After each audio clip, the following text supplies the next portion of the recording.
Aujourd'hui, je t'emmène au Jourdain. C'est ici que Jésus s'est fait baptiser par Jean-Baptiste. Bienvenue dans l'épisode 3 de notre série sur les pas de Jésus. À l'époque, Jean le Baptiste baptisait déjà les foules dans le Jourdain. Mais son baptême avait un sens bien précis. C'était un baptême de repentance, un geste symbolique de purification spirituelle. Et lorsque Jésus se présente devant lui, Jean hésite.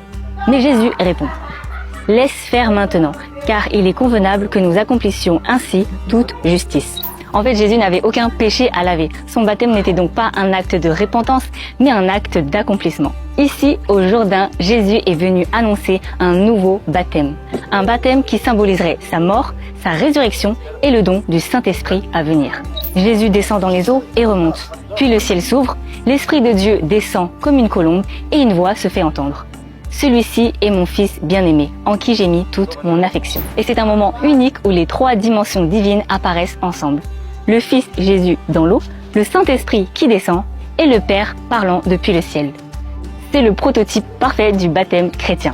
Et quelques années plus tard, Jésus dira même à ses disciples: « Allez faire de toutes les nations des disciples, les baptisant au nom du Père, du Fils et du Saint-Esprit. » En fait, le baptême de Jésus, c'est bien plus qu'un baptême de repentance.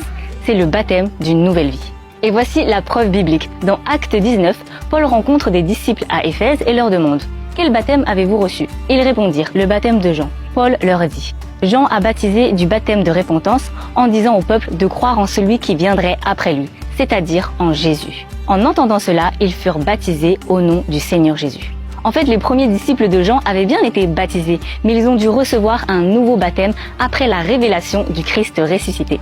Et je tiens à préciser, le baptême apostolique n'était pas une institution. Il n'y avait ni hiérarchie, ni rituel superflu. C'était une manifestation puissante, immédiate et centrée sur la foi vivante en Christ. On croyait, on se repentait, on descendait dans l'eau et on ressortait renouvelé, scellé par l'Esprit. Et Pierre le confirme dans Acte 2. « Repentez-vous et que chacun de vous soit baptisé au nom de Jésus-Christ pour le pardon de vos péchés, et vous recevrez le don du Saint-Esprit. » Et juste après avoir dit cela, environ 3000 personnes furent baptisées. Et à cette époque, on n'avait pas besoin d'une longue préparation, mais juste d'une foi sincère. Alors sache-le, rien, ni personne, ni aucune circonstance ne peut t'empêcher de te faire baptiser au nom de Jésus-Christ. Et la preuve, c'est l'eunuque éthiopien dans Acte 8. Voici de l'eau, qu'est-ce qui m'empêche d'être baptisé? Donc le baptême n'est pas une récompense pour ceux qui ont réussi, c'est le point de départ pour ceux qui croient. Et tout disciple sincère peut baptiser un autre croyant, parce que le pouvoir ne vient pas de l'homme, mais du nom dans lequel on baptise. Ici, au Jourdain, Jésus a inauguré un nouveau commencement, le passage des eaux vers la nouvelle vie. Et Paul le confirme dans Romains 6. Ne savez-vous pas que nous tous qui avons été baptisés en Jésus-Christ, c'est en sa mort que nous avons été baptisés? Nous avons donc été ensevelis par lui, par le baptême, afin que, comme Christ est ressuscité, nous aussi nous marchions en nouveauté de vie. La foi n'est pas compliquée, elle est très simple. Crois, sois baptisé et marche dans la nouvelle vie que Dieu t'offre. Dis-moi ce que t'en penses dans les commentaires et ne manque pas le prochain épisode pour continuer à marcher ensemble sur les pas de Jésus.